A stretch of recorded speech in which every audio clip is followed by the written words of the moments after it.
మిత్రులారా నమస్తే. నేను మీ Prasadamurthy. Welcome to Pramu talks. మీకు కొన్ని కవితా పంక్తులు గుర్తుండే ఉంటాయి.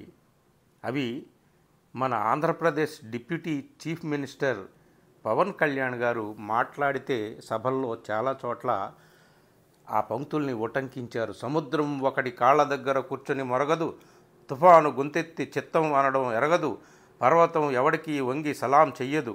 ఇలాంటి మాటలు విన్నారు కదా. సరే, ఆ మాటలు మాట్లాడడానికి తర్వాత సనాతన ధర్మం గురించి ఆయన మాట్లాడడానికి సంబంధం ఏంటి అని ఇప్పుడు మీరు అడిగితే దానికి సమాధానం చెప్పడం ఈ వీడియో ఉద్దేశం కాదు. ఈరోజు ఆ మాటలు శేషేంద్ర శర్మ అనే మహాకవి మాటలు. గుంటూరు శేషేంద్ర శర్మ మన తెలుగు కవిత్వాన్ని అద్భుతంగా పండించిన అగ్రేసర కవుల్లో ఒకరు. ఆ గుంటూరు శేషేంద్ర శర్మ వర్ధంతి, ఈరోజు 18వ వర్ధంతి. ఆయన గురించి నేను చాలాసార్లు చాలా వ్యాసాలు రాశాను. ఈ సందర్భంగా ఆయన కవిత్వాన్ని మీకు పరిచయం చేయడం కోసం ఈ చిన్న వీడియో. నన్ను శ్రీశ్రీ పూనకం నుంచి పడేసింది ఇద్దరు కవులు అప్పట్లో. ఒకరు తిలక్, మరొకరు శేషేంద్ర. శేషేంద్ర కవిత్వం చదువుతున్నప్పుడు నేను ఏదో కొత్తగా అప్పుడే పుట్టిన పాప తల్లిని తొలిసారి చూసినంత కేరింత వేశాను. తెలుగు కవిత్వం నినాదం అనే ప్రమాదం నుంచి కొంచెం కొంచెం కోలుకొని నిదానించి నిటారుగా ఆకాశం వైపు చూస్తున్న కాలానికి మంచి ప్రతినిధులలో ముందుంటాడు శేషేంద్ర. ఆయన కవితా వాక్యాలు నా యవ్వన కాలాన్ని సంభ్రమాశ్చర్య మహాసముద్రాల్లో ముంచి అనంతమైన ఆనందానుభూతి నీలాంబరం వైపు విసిరేశాయి.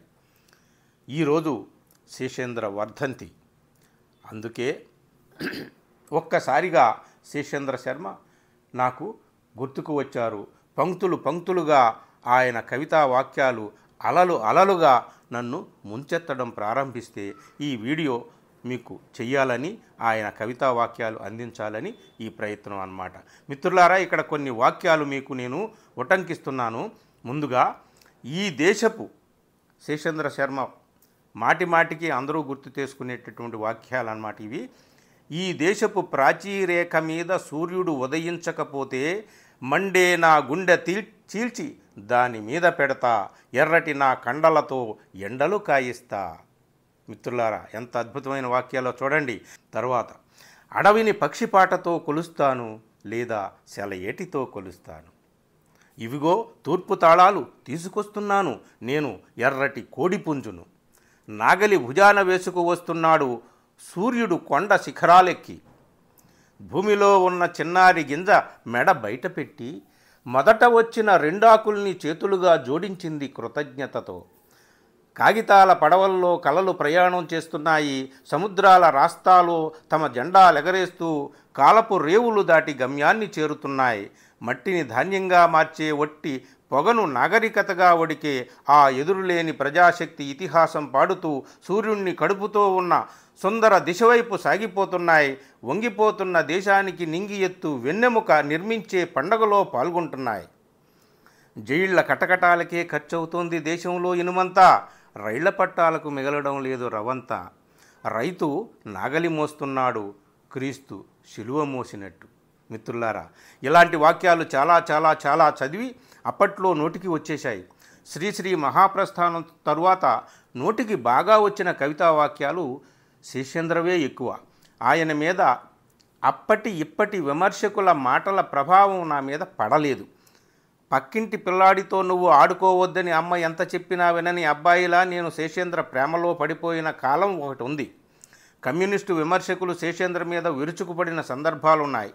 వారికి పోటీగా శేషేంద్ర ఒక సైన్యాన్ని తయారు చేసుకున్న చరిత్ర మనకు తెలుసు. త్రిపురనేని మధుసూదనరావు, శేషేంద్ర మధ్య జరిగిన వాగ్వివాదం నిజానికి యుద్ధమే. రారా లాంటి వారు శేషేంద్రను పెద్దగా పట్టించుకున్నది లేదు. ఎవరి పాయింట్లు వారికి ఉన్నాయి.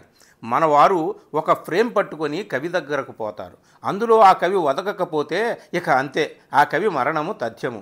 నాకెందుకో అవన్నీ పట్టలేదు. ముఖ్యంగా శేషేంద్ర విషయంలో రొటీన్ విప్లవ పదజాలం నుంచి కొంచెమైనా వేరుగా చూసే అవకాశం దక్కింది శేషేంద్రను చూశాక. ఈయన విప్లవ కవులు చెప్పేది ఒకటే, శేషేంద్ర విప్లవ కవులు చెప్పేది ఒకటే అయినా వస్తువులో పెద్ద తేడా లేకపోయినా చెప్పిన విధానంలోని తేడా కొత్తదనం నన్ను బాగా ఆకర్షించి ఉంటాయనుకుంటాను. తిలక్ అయితే వస్తువును మధ్యతరగతి మానవుడి వైపు తిప్పాడు కాబట్టి మరికొంత ఊపిరి సలిపింది మనకు. ఇప్పటికీ నాకు శేషేంద్ర ఏకకాలంలో రెవల్యూషనరీ రొమాంటిస్ట్ మాత్రమే కాక ఇంకేదో మాయాజాలం అతని పదాల్లో వాక్యాల్లో అతని హృదయంలో ఉందనిపిస్తుంది. లేకుంటే ఇప్పటికీ ఆయన పట్ల ఆ ఆరాధనా భావం పోలేదు ఎందుకని? మరికొన్ని వాక్యాలు వినండి. చెమట బిందువును కండల కొండలలో ఉదయించే లోకబంధువును, రాహువు పట్టిన పట్టొక సెకండు అఖండమైన లోకబాంధవుడసలే లేకుండా పోతాడా? కుటిలాత్ముల కూటమికొక త్రుటికాలం జయమొస్తే విశ్వ సృష్టి పరిణామం విచ్ఛిన్నం అవుతుందా? ఎంత అద్భుతమైన కవితా పంక్తి ఇది. అలాగే ఈ ప్రపంచంలోన ఎక్కడున్నా సరే, ధ్రువములకు మధ్య వలె దూరమైనా సరే మన బాధలు ఒక్కటే, ఎప్పుడు మన గాథలు ఒక్కటే. ఇలా ఎన్నెన్ని వాక్యాలు నా కవనోత్సాహపు కాలాన్ని మోహంగా అల్లుకుపోయాయో నాకే తెలియదు. నా ఎంఏ పూర్తయిన వెంటనే నేను ప్రజాశక్తిలో సబ్ ఎడిటర్గా చేరినప్పుడు చాలా వ్యాసాలు రాశాను. శ్రీశ్రీ, గురజాడ, జాషువా, గోర్కీ, మైకోస్కీ ఇలా చాలానే రాశాను. శేషేంద్ర మీద కూడా రాశాను. ఆ తర్వాత శేషేంద్ర చనిపోయినప్పుడు చాలా కాలానికి ప్రజాశక్తిలోనే పెద్ద వ్యాసం రాశాను. ప్రేమ గుడ్డిది కావచ్చు, ఒక కవి మీద ప్రేమ అలాంటిది కాదు. నా విషయంలో అస్సలు కాదు. నేను మొదటి నుంచి నాకు నచ్చినట్టు చెప్పడానికి ఎప్పుడూ జంకలేదు. నేను పేర్లు చెప్పను కానీ శేషేంద్ర ఊసెత్తకుండా ఆయన్ని సైలెంట్గా తమ లోపల సెలైన్ ఎక్కించుకున్నట్టు ఎక్కించుకొని జవసత్వాలుడిగిన తమ కవిత్వాలకు కొత్త కాంతులు అద్దుకున్న కవులు చాలామందే ఉన్నారు. ఇది అనేక రూపాల్లో జరిగింది. విడమర్చి చెప్పడానికి కొంచెం లోతుల్లోకి వెళ్ళి అదే పనిగా పెట్టుకుంటే మైకోస్కీ అన్నట్టు కన్నపు దొంగలు కన్నంలోనే దొరికిపోతారు. ఇంకో కొన్ని వాక్యాలు వినండి. ఎండలాంటి నా ఊహ శబ్దం మీద పడింది, సుదీర్ఘంగా దాని నీడ శతాబ్దం మీద పడింది. సూర్యుడు ఉదయం పూచిన పూలతో క్రీడిస్తున్నాడు, వీరుణ్ణి చూచి కాలం భయపడింది. ఈ వాక్యాల నడకలో అనేక షేడ్స్ ఉన్నాయి. అవి తరువాతి కాలం కవులకు ఇంధనంగా పనిచేశాయి. చెప్పాను కదా, ఎవరూ పైకి ఒప్పుకోరు. మరికొన్ని వాక్యాలు చూడండి. అక్షరాల ఇసుకతో కవిత కట్టలేరు, చెరుకు విల్లు విరిచినవాడే చిగురుకైత చెబుతాడు. కలల కల్హార మాల మెడలో దాల్చినవాడు, ప్రపంచ విపంచి తీగల రాగాలకు కన్నీరొలకనివాడు, కవిత కడగంటి చూపుల కలిమికి నోచుకోలేడు.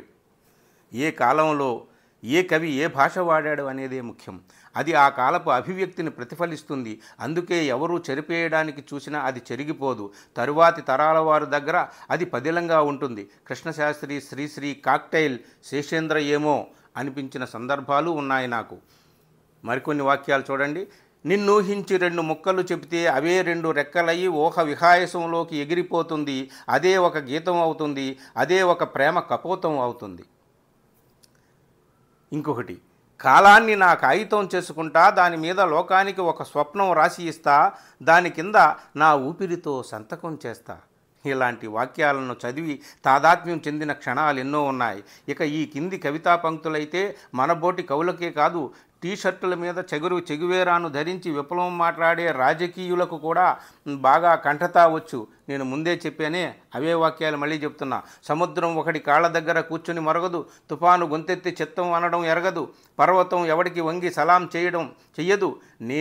నేను ఇంత ఒక పిడికెడు మట్టి కావచ్చు, కానీ కలమెత్తితే నాకు ఒక దేశపు జెండాకున్నంత పొగరుంది. ఇలా శేషేంద్ర చేసిన మాయాజాలం అంతా ఇంతా కాదు. ఈవేళ శేషేంద్రను మనసారా తలుచుకోవాలనిపించింది. రొటీన్ పదాల, నినాదాల, ఉద్రేకాల, ఉన్మాదాల తుఫానులో కొట్టుకుపోకుండా ఒక భాషలో అప్పుడప్పుడు ఇలా ఒక కవి వచ్చినప్పుడే ఆ భాషా కవిత్వంలో సూర్యుడు, చంద్రుడు, నక్షత్రాలు దుమ్ము పట్టిపోకుండా నిత్యం కొత్త వెలుగులు కురిపిస్తాయి. శేషేంద్ర పద్యాన్ని ఫ్రెంచి మద్యంతో పోల్చాడు శ్రీశ్రీ. ప్రాస బాగానే ఉంది, కానీ ఆ మద్యంలోంచి ఉదయించిన సూర్యకాంతిని కూడా మనం చూశాం. అందుకే శేషేన్ ఇంకా బతికే ఉన్నాడు, ఇప్పటికీ ఉంటాడు. నా కవిత్వం ఏ జెండాను ఎగరేయదు, కానీ నా చేతులు నా దేశపు ఖడ్గాలు అంటాడు. అదండి. ఇక చివరిగా ఒక మాట. శేషేన్, నీ కవిత చూసేన్, నీ మీద నేను 4 ముక్కలు రాసేన్, గుండెల్ని చేతుల్లోకి తీసుకొని నీకు సలాం చేశాను. మిత్రులారా, విన్నారు కదా, ఇది శేషేంద్ర గురించి చిన్న నా రైటప్. నా సలాం. నచ్చితే మిత్రులకు షేర్ చేయండి. Thank you.